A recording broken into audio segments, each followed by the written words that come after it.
Now, a Target 12 consumer investigation finding closure. The Roger Williams Park Mausoleum has been abandoned, destroyed by time and vandals, and inside the remains of over 500 Rhode Islanders. But their families are locked out, unable to pay their respects because the building is on the verge of collapsing. I couldn't believe the place. I couldn't believe it. It was just it's so terrible, and I feel so that he was left there so long. Now, one call to Target 12 may change everything for the families of over 500 bodies left inside. Consumer investigator Susan Hogan gained exclusive access into the condemned mausoleum and got city officials to take unprecedented action. She joins us now with this amazing story.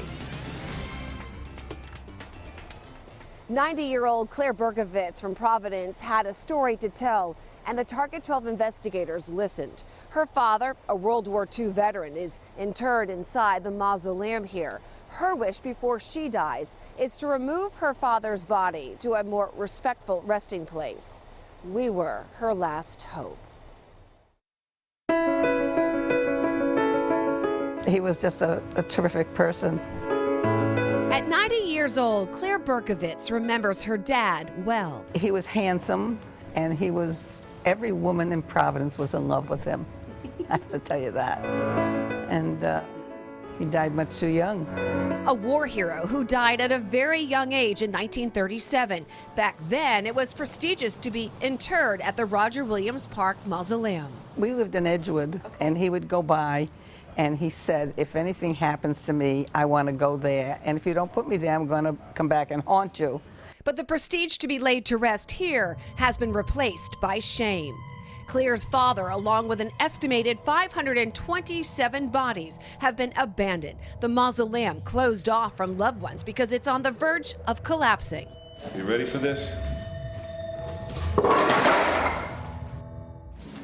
The Target 12 investigators poured through decades of documents. We learned the sole owner of the mausoleum, Thomas Cullinan, died in the 1980s. His daughter was the caretaker of the building until her death in 2002. With no money put aside to continue the upkeep and no one coming forward to take over the property, the building began falling apart. We also obtained court records from 2005 and found the mausoleum was condemned by the Cranston building inspector. Claire's last hope and last call was to the Target 12 investigators. We contacted the city of Cranston, and although they have no legal responsibility to remove the bodies or any money, for that matter, to knock down the structure, they do realize if they don't step in now and do something, they'll have an even graver problem if the mausoleum caves in. We can't demolish this building when there's 400 bodies in here. You can't have those bodies exposed. Since Target 12 contacted the city, there's been a dramatic turn of events. City officials agreeing to allow Claire access inside the mausoleum to remove her father. I got to tell her the news. I'm so excited, I don't know what to say. I'm so happy. On a rainy October morning, a large crew assembled, all of us aware of the risks involved entering a condemned building, but determined to fulfill Claire's wish. With the help of her daughter Nancy, Claire gingerly navigated her way over the crumbling rubble to her father's crypt, where she stood 75 years ago as a young girl when he was laid to rest. It was time to get him back. Brick by brick, Army Sergeant Benjamin August Valani's casket came into view and removed with dignity and respect. The brass plate that marked his resting spot handed over to Claire. The emotions of years of waiting for this moment overwhelming.